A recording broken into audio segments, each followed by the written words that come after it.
Pembacaan Alkitab 8 Mei.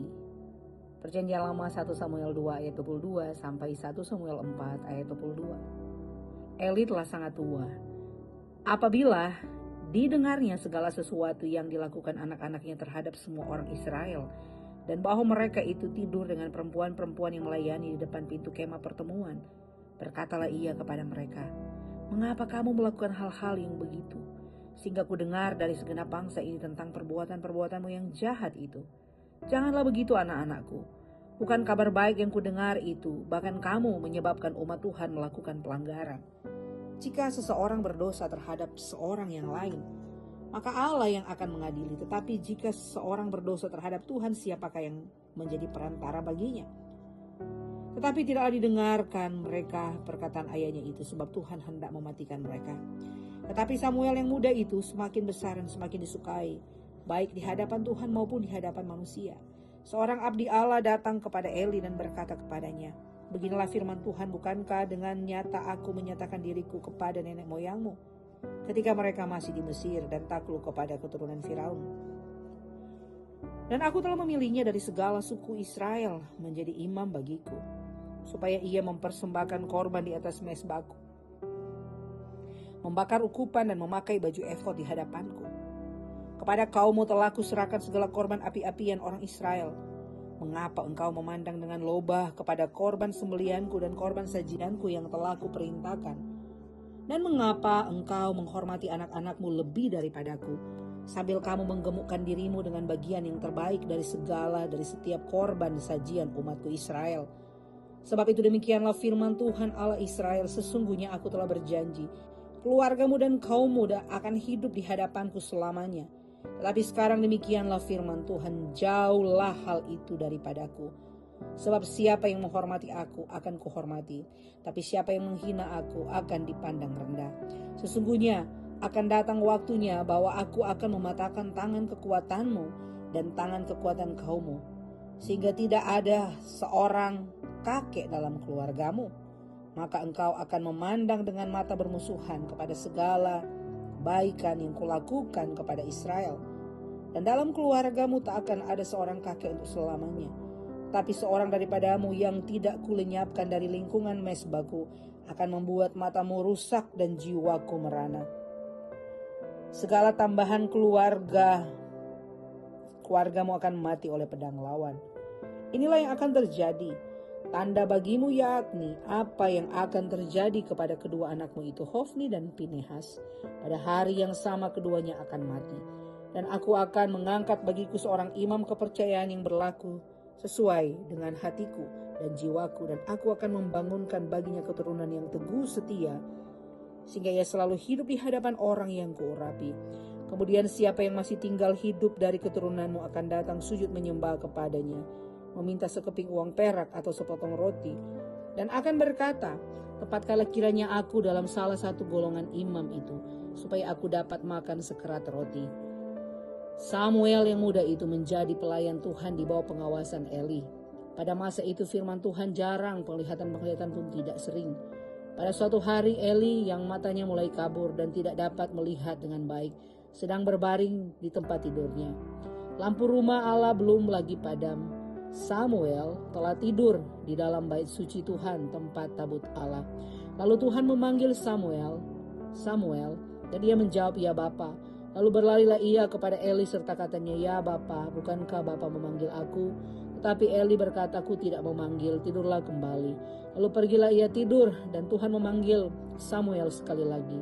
Samuel pun bangun, lalu pergi mendapatkan Eli serta berkata, "Ya Bapa, bukankah Bapa memanggil aku?"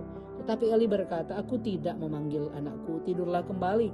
Samuel belum mengenal Tuhan. Firman Tuhan belum pernah dinyatakan kepadanya.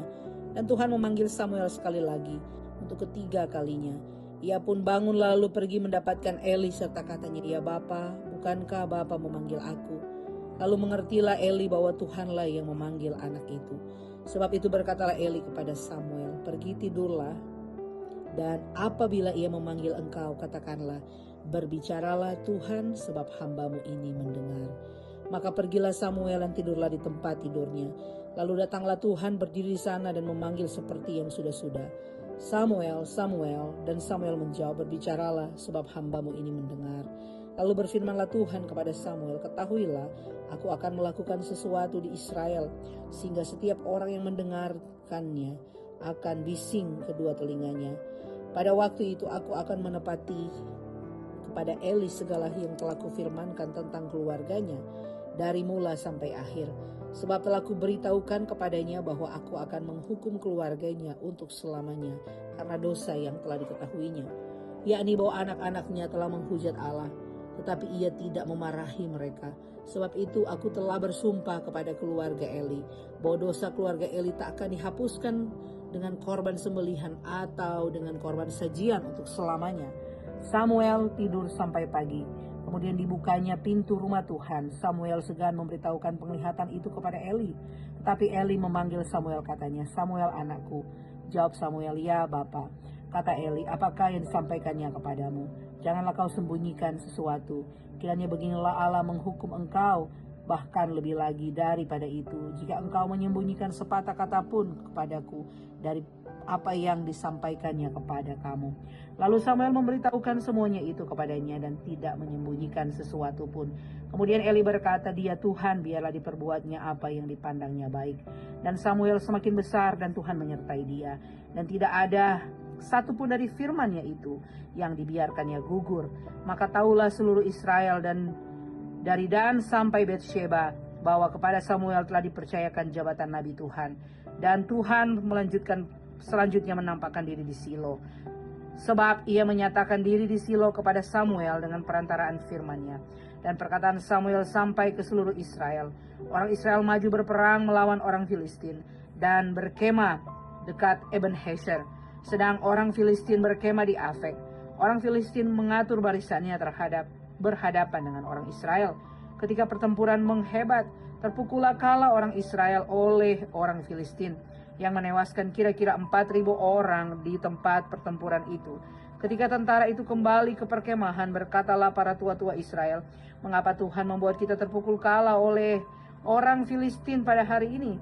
Marilah kita mengambil dari Silo tabut perjanjian Tuhan, supaya ia datang ke tengah-tengah kita dan melepaskan kita dari tangan musuh kita. Kemudian bangsa itu menyuruh orang ke Silo, lalu mereka mengangkat dari sana tabut perjanjian Tuhan semesta alam yang bersemayam di atas para kerub. Kedua anak Eli, Hofni dan Finehas, ada di sana dekat tabut perjanjian Allah itu. Segera sudah tabut perjanjian Tuhan sampai ke perkemahan, bersoraklah seluruh orang Israel dengan nyaring sehingga bumi bergetar. Dan orang Filistin yang mendengar bunyi sorak itu berkata, apakah bunyi sorak yang nyaring di perkemahan orang Ibrani itu?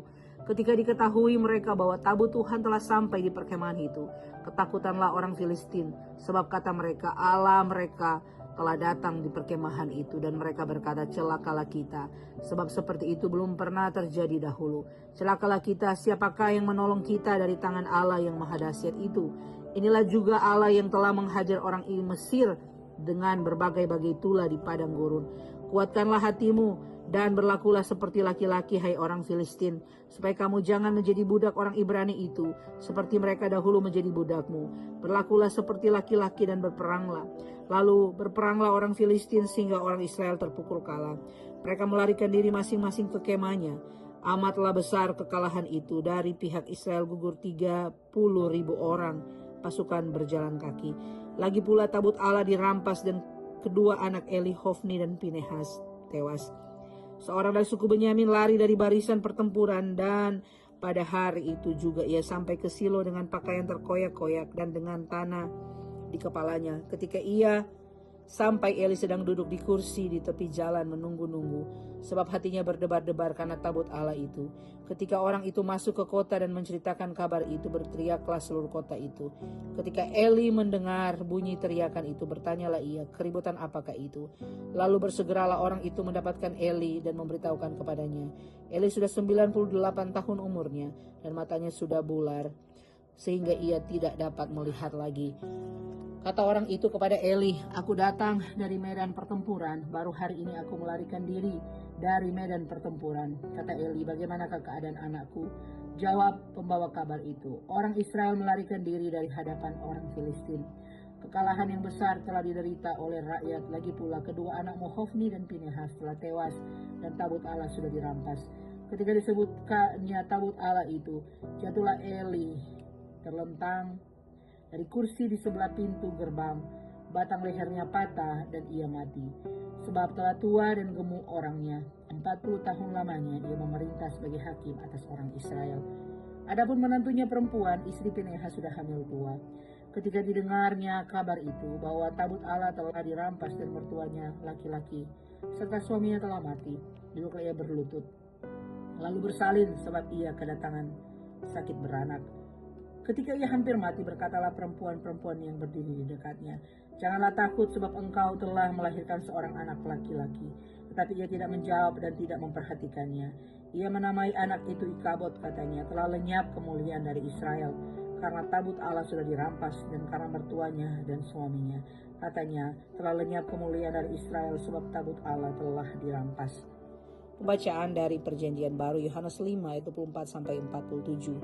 Aku berkata kepadamu, sesungguhnya barang siapa mendengar perkataanku dan percaya kepada Dia yang mengutus aku, ia mempunyai hidup yang kekal dan tidak turut dihukum, sebab ia sudah pindah dari dalam maut ke dalam hidup. Aku berkata kepadamu, sesungguhnya saatnya akan tiba dan sudah tiba, bahwa orang-orang mati akan mendengar suara Allah, anak Allah yang mereka mendengarnya akan hidup. Sebab sama seperti Bapa mempunyai hidup dalam dirinya sendiri, demikian juga diberikannya anak mempunyai hidup dalam dirinya sendiri. Dan ia telah memberikan kuasa kepadanya untuk menghakimi, karena ia adalah anak manusia.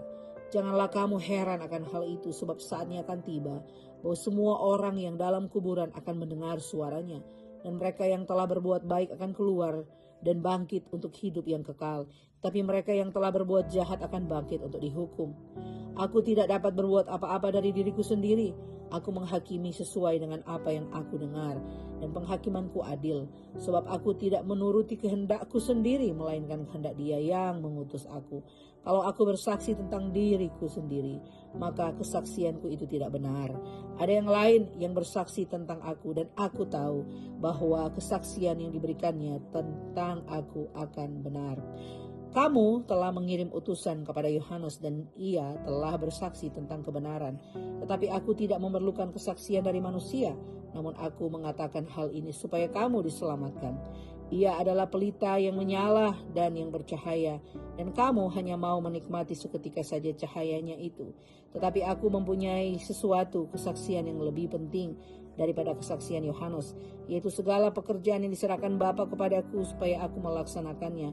Pekerjaan itu juga yang kukerjakan sekarang, dan itulah yang memberi kesaksian tentang aku. Sebab Bapa yang mengutus aku, Dialah yang bersaksi tentang aku. Kamu tidak pernah mendengar suaranya, rupanya pun tidak pernah kamu lihat, dan firman-Nya tidak menetap di dalam dirimu. Sebab kamu tidak percaya kepada Dia yang diutusnya. Kamu menyelidiki kitab-kitab suci, sebab kamu menyangka bahwa olehnya kamu mempunyai hidup yang kekal. Tapi walaupun kitab-kitab suci itu memberi kesaksian tentang aku, namun kamu tidak mau datang kepadaku untuk memperoleh hidup itu. Aku tidak memerlukan hormat dari manusia. Tapi tentang kamu, memang aku tahu bahwa di dalam hatimu, kamu tidak mempunyai kasih akan Allah. Aku datang dalam nama Bapakku dan kamu tidak menerima aku. Jikalau orang lain datang atas namanya sendiri, kamu akan menerima dia. Bagaimanakah kamu dapat percaya?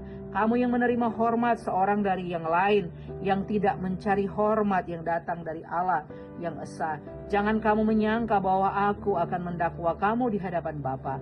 Yang mendakwa kamu adalah Musa, yaitu Musa yang kepadanya kamu menaruh pengharapanmu. Sebab jikalau kamu percaya kepada Musa, tentu kamu akan percaya juga kepadaku, sebab ia telah menulis tentang aku. Tapi jikalau kamu tidak percaya akan apa yang ditulisnya, bagaimanakah kamu akan percaya akan apa yang kukatakan? Pembacaan dari Mazmur 106 ayat 1 sampai 12. Haleluya. Bersyukurlah kepada Tuhan sebab Ia baik, bahwasanya untuk selama-lamanya kasih setianya. Siapakah yang dapat memberitahukan keperkasaan Tuhan, memperdengarkan segala pujian kepadanya? Berbahagialah orang-orang yang berpegang pada hukum, yang melakukan keadilan di segala waktu. Ingatlah aku ya Tuhan, demi kemurahan terhadap umat-Mu. Perhatikanlah aku demi keselamatan daripadamu, supaya aku melihat kebaikan pada orang-orang pilihan-Mu, supaya aku bersuka cita dalam sukacita umat-Mu, dan supaya aku bermegah bersama-sama milik-Mu sendiri. Kami dan nenek moyang kami telah berbuat dosa, kami telah bersalah, telah berbuat fasik. Nenek moyang kami di Mesir tidak mengerti perbuatan-perbuatan-Mu yang ajaib. Tidak ingat besarnya kasih setiamu, tetapi mereka memberontak terhadap yang maha tinggi di tepi laut Teberau. Namun diselamatkannya mereka oleh karena namanya, untuk memperkenalkan keperkasaannya. Dihardiknya laut Teberau sehingga kering. Di bawahnya mereka berjalan melalui samudra raya seperti melalui padang gurun. Demikianlah diselamatkannya mereka dari tangan pembenci, ditebusnya mereka dari tangan musuh. Air menutupi para lawan mereka, seorang pun daripada mereka tiada tinggal. Ketika itu percayalah mereka kepada segala firman-Nya, mereka menyanyikan puji-pujian kepadanya. Pembacaan dari Amsal Hikmat hari ini, Amsal 14 ayat 30 sampai 31. Hati yang tenang menyegarkan tubuh, tapi iri hati membusukkan tulang. Siapa menindas orang yang lemah menghina penciptanya, tetapi siapa menaruh belas kasihan kepada orang miskin memuliakan Dia. Demikian pembacaan Alkitab hari ini.